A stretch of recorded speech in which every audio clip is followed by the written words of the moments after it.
Everybody in America needs a car, but buying one can be a painful and nerve-wracking process. But life is impossible without one. You don't want to get ripped off, you don't know what cars are good, and you don't know who to trust. And that's why you gotta look for the red flags.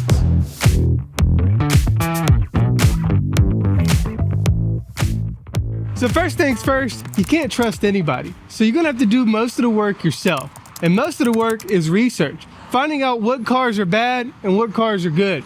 In my opinion, the best cars are the ones that are reliable and don't cost that much to repair if they do break. And the worst cars are the ones that are unreliable and cost way too much to repair, like this Nissan Rogue. And this goes for Altimas, Sentras, Pathfinders, pretty much anything with the Nissan CVT transmission. And that's because these transmissions don't last that long. They're not that reliable. I've seen them fail as early as 60,000 miles, and usually the cost to repair it outweighs the value of the car. I've seen people owe thousands, tens of thousands of dollars on these cars, and they've had bad CVT transmissions, which puts them $5,000 to $6,000 more upside down in the car. Now, Ford has a similar issue with the Fusions, Fiestas, and Focuses. Those things have extremely bad transmissions that cost a lot to repair. They also have some engine problems with the 1.6 liters and the 1.5 liters that go in these Fusions. The heads blow on them. And repairing those isn't cheap either. These cars max are worth about $5,000, and a transmission easily on this thing could reach that if you want a good one. Now, Chevrolet has a similar issue with the Equinox, the Traverse, the Cruze, and similar vehicles to that. The front-wheel drive powertrains don't last that long, and when they do break, the cost to fix them usually outweighs the value of the car. Now, those are just some of the cars that have problems that you should stay away from, and they're automatic red flags in my book. Just looking at those cars alone is a red flag. You shouldn't buy them. So what cars should you buy? Now, in my opinion, the best cars that are made by Toyota and Honda. But that doesn't mean every Toyota and Honda is good. Now, these Toyota RAV4s, they're very good cars. They have 2.5 liter engines that'll just keep running forever, especially if you do good maintenance on them. But the transmissions in some of these front wheel drive Toyotas can have some issues, especially with higher mileage and less maintenance. But the good thing about these cars is they hold their value no matter what. So if you do find one with a bad transmission or your transmission goes out, the cost to repair it usually won't outweigh the value of your vehicle. But you still gotta be careful. Now, the history of these cars is very important when you go to buy them. As you can see, this one doesn't look like it has the best history. It's got duct tape holding it on, a faded headlight, and it's at a transmission shop, which means it's probably got an issue. It does. But it wasn't because this thing is a bad car, it's probably because the transmission was never maintained properly. So that's why the second red flag you gotta look out for is the history of the vehicle. If it has a bad history, that's a red flag. Now, this is another example of a good car with a bad history. This is a 2011 Honda Pilot, and I own it now because it has a bad engine. Video coming on it very soon. But the problem with this car is it's got failed piston rings. Somebody didn't maintenance this thing and change the oil enough, and now the piston rings have gummed up. They have allowed oil into the cylinder, and it'll just keep fouling out plugs. It'll run good for about a month, and then the plug will foul out from too much oil in the cylinder. And this is the type of stuff you gotta look out for, and this is why maintenance records are important, and the history of the vehicle is very important, especially when you're gonna spend big money on it. A car like this is worth about $7,000 to $10,000 when it's in good working order. And you don't want to pay all that money knowing it's going to fail soon down the road just because somebody didn't maintenance it right. This is also another example of how you can research certain problems with the car, because this is a very known about issue with the Honda 3.5 liter V6. And any car with it could have this problem, especially from 2009 to 2012. I believe those were the affected engines. So we got history down, we got research down. So now when we're physically looking at a vehicle, what do we need to look for? Now, I don't care who you are, I don't care what you know, you need to pop the hood on the vehicle before you buy it. Just got to. Now, just underneath the hood will tell you a lot of history about the vehicle, even if the person you're buying it from knows nothing about it. You can see underneath this hood, we got a very dirty engine bay. That is a red flag. Now, dirty engine bay usually means this thing has been used and abused. And that's not always a bad thing, especially if it's a good car with a decent history. But a dirty engine bay also means it's probably never been worked on that much. You can also see some of the bolts on here, and you could tell if there's markings on them if they've been taken loose or not before. Now sometimes that's a red flag, sometimes it's not, especially if you see something new like an alternator. But this one hasn't been replaced in years because you can see the dirt on it. The other things you want to look for is if the battery's new. Obviously this one has been replaced, and sometimes you can even see the date on it. And that'll tell you a lot about what the previous owner did to their car. If it's got a newer battery, that means they probably maintained their car pretty good. If it doesn't have a newer battery or has an old battery that's dead, that probably means they didn't really care to maintenance their vehicle. Now this isn't always true, but it's the things that I look for when I'm opening the hood for the first time. Now you can also look for like water residue. It'll look like a white spill happened, like somebody spilt some old milk. That'll be old dry coolant, and that'll tell you if this thing's had a leak before or not. And speaking of leaks, you always want to take a look underneath the car as well. Now there's two places you want to look underneath the car. First, on the front of the engine to see if there's any engine oil leaks coming from there. And then further back where the engine meets the transmission. And on a front wheel drive, it'll all be up here. But on this rear wheel drive, we got to come around to the side here, and then we can take a peek under there and see. And this thing actually looks pretty dry.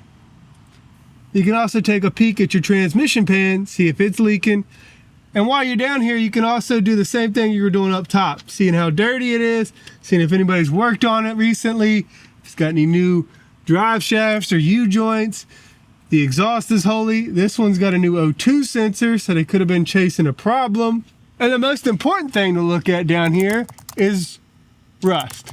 Now rust is probably the biggest red flag, but on something like this, all these Chevy trucks have it. But the main rust you want to worry about, especially on these trucks or any car, is the main frame rust. And this one looks nice and solid, but I've had bad ones and I kind of still do. Now here's something interesting I haven't noticed about this car yet that I'm just now noticing looking underneath here. You can see that this thing might have been in an accident at one point, or at least ran over something and knocked these two things back this way. Not a huge deal, but something to be aware about when you're looking underneath the car. Now when you're looking for things like rust and wrecks, it's important to know the two types of cars. There's body on frame vehicles like this truck here, which means there's a metal frame like I just showed you underneath that a body sits down onto and is bolted to. Then there's cars like this that are unibody vehicles, and these are mostly like the crossover SUVs, all the smaller type of cars, front wheel drive cars. They're unibody, which means they have a front engine subframe and a rear subframe, and then one big unibody that's the entire car. Body rust on these things is very bad. It'll total out the vehicle. Body rust on a body on frame vehicle isn't as bad, but it's still pretty bad. The main thing on a body on frame vehicle is you want to make sure it's got a good solid frame. On this vehicle here, the unibody, it's all one piece pretty much. If the whole piece starts rusting out, it's just done. It's not usually worth fixing. So it's very important to make sure you ain't got no body rust on one of these cars, like I had on that Nissan Altima. That Nissan Altima had bad body rust on the floor pan, and I had to cut a piece out and weld it in. Luckily, that's all the rust that car had, so it's good to go now. Now, when you're looking for wrecks, it's important to look at body panels here. Now, you see how this thing has a nice even gap there, kind of similar to this gap right here. You know, when they build these things at the factory, they machine these things down to precision, and they put them together with precision. So these gaps are very important when you're looking at if a car's been wrecked or not, because it's very hard to duplicate these gaps and make them exactly perfect after the car's been wrecked. Really good body shop guys will tell you these gaps are what tell you everything about the history of a car. You see this gap right here is overlapped, which means this car has most likely been in a wreck. And it has. Now there's also a thing called a paint gauge, which you can read the thickness of the paint on the car and make sure it matches on each panel. Say for instance, this thing was hit on the hood and not on the fender. Well, you would measure the paint on this fender and it would be pretty thin, and the thickness would be bigger on this hood because it's been painted over again after the dent was fixed. But most of the time, those aren't exactly needed, especially if you look at the gaps and look underneath the car and see if anything's been tampered with. But now we're back to the engine bay. And now what I want to do is check the fluids in this thing. Now this is a perfect example of what you don't want to see when you get your oil out. You see that right there? That means there's water in the oil, which is a telltale sign of a blown head gasket, which I didn't even know this truck had, but now I do, just by checking the oil. And I own this truck. I knew it had a bad engine, but I didn't know the head gasket was blown. So besides looking for metal, which there's a little bit of metal in there too, and water, you want to smell your oil. And actually I could smell a little gas in there too. So this engine's very bad. It may have a cracked head leaking gas, water into the block. And that's what you don't want to see when you're looking at a car. So if you see anything like that, immediately shut the hood and walk away, unless you know you're buying a car with a bad engine.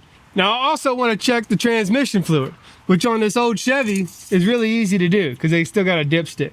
You're not always able to do that on new cars, and that's why a new car inspection can be important. And that's why certain shops do it, so you can put it on the lift and double check the fluid level, make sure it's good and not tainted.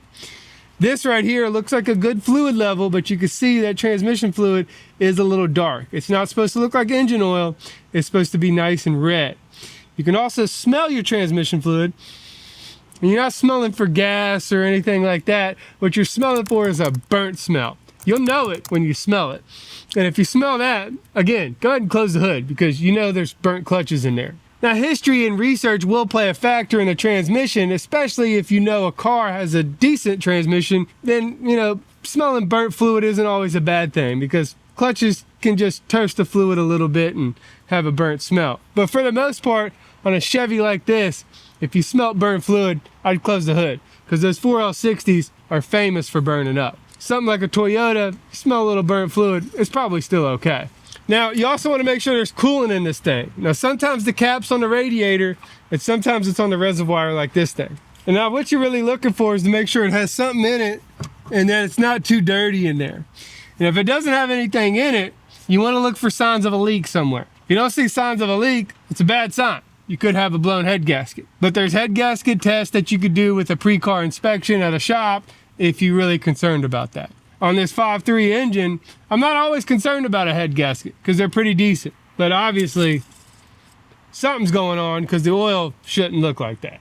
This is a bad example of a 5.3. It's had a rough history. Now, other than that, you just want to look underneath the hood, make sure, there's not too many exposed wires. On an old truck like this, you can expect some stuff like that. The conduit and the plastic, it'll get brittle and break over time. But on a newer car, something, less than 10 years old, you shouldn't see any exposed wires. And if you do, that means somebody's probably taken it apart and put it back together, which means it's had a major repair. And if there's no conduit back on there, it probably means that somebody in the backyard did it and not a nice independent repair shop or a dealership. So you probably want to stay away from it, especially if it's like less than 5 years old and you're seeing stuff like that. Not a good sign. That's a red flag. So this probably goes without saying, but obviously you want to hear the engine run and you want to drive it before you buy the car. Now this thing has a blown motor, and I'm going to start it up and let you hear what you should not buy. If your engine sounds like this, don't buy it.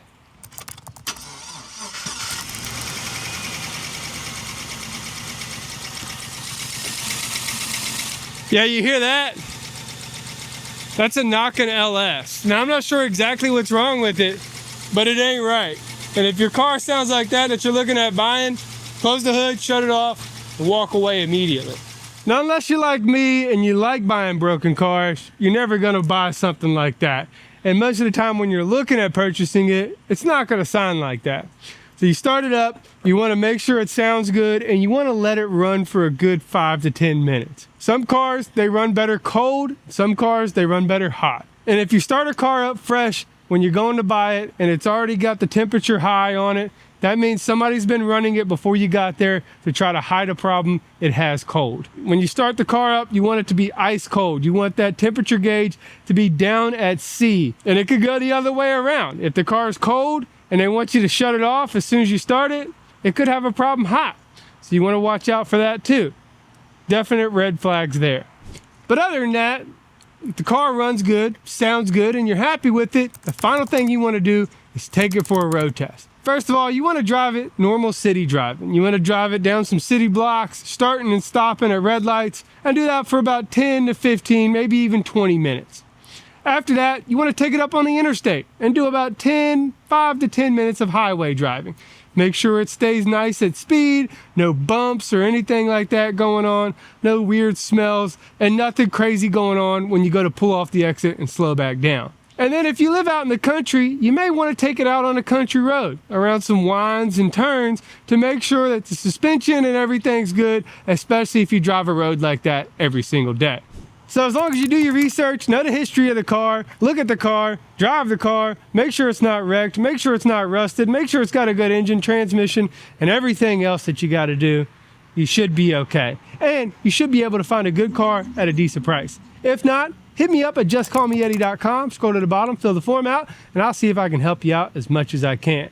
Other than that, go to stay-dirty.com, get you a hat like this, shirt like this, and much more merchandise coming soon. Thanks for watching, and whatever you do, however you do it, make sure you work hard, make sure you play hard, and most importantly, make sure you stay dirty and subscribe. You can just call me Yeti.